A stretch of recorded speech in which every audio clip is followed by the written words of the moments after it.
Kumusta mga kaibigan? Ako si Creepy Pinoy Stories. Sa video na ito ibabahagi ko sa inyo ang isang kwento ng multo mula sa diary ng lola ni Lani. Habang binabasa niya ang diary, natuklasan niya ang isang madilim na lihim na naganap noong kabataan ng kanyang lola. Sa kalagitnaan ng gabi sa gitna ng palayan, mayroong isang kakaibang nilalang na nagdala ng takot at misteryo. Huwag kayong bibitaw dahil ang kwentong ito ay tiyak na magpapakilabot sa inyo.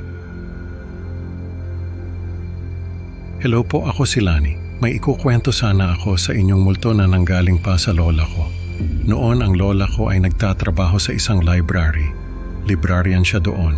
Nung makaipon siya ng sapat na pera, ay nag-resign na siya. Halos isang dekada rin siyang nagtrabaho ron.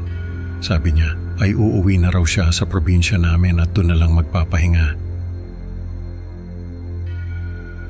Nung makauwi siya sa bahay namin, ay may dala siyang isang kahon na puno ng mga gamit niya. Isa sa mga gamit na nakita ko roon ay isang diary. Inamin sa akin ni Lola na yung diary ay pagmamay-ari niya.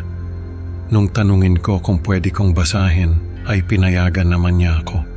Basta raw ay hindi ko ipapakita sa iba, kaya nga lang ay hindi ko natapos yung diary na yon.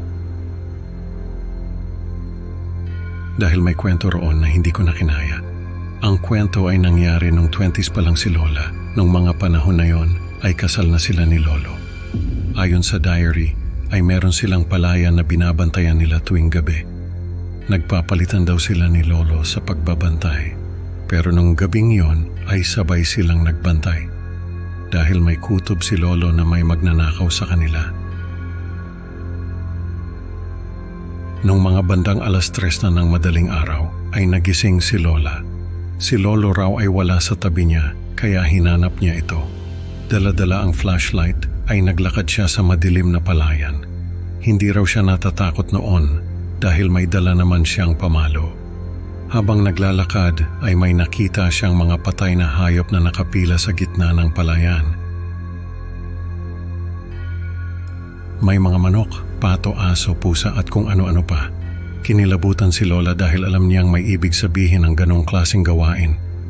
Nakaramdam siya ng masamang pakiramdam at naisip na bumalik na lang sa kubo. Pero naalala niya si Lolo. Kaya kahit natatakot na siya ay hinanap niya pa rin ito. Pagkatapos ng mga patay na hayop ay narinig niya ang boses ni Lolo. May kausap ito at parang galit na galit. Nagtago si Lola sa mga tanim at sinunda ng boses ni Lolo. Nakita niya ito na nakatayo sa gitna ng palayan at may tinitingnan sa malayo. Sinubukan daw niyang tanawin kung sino ang kausap ni Lolo pero wala siyang makita. Naisip niya na baka ito yung magnanakaw na sinasabi ni Lolo pero bakit wala siyang makita?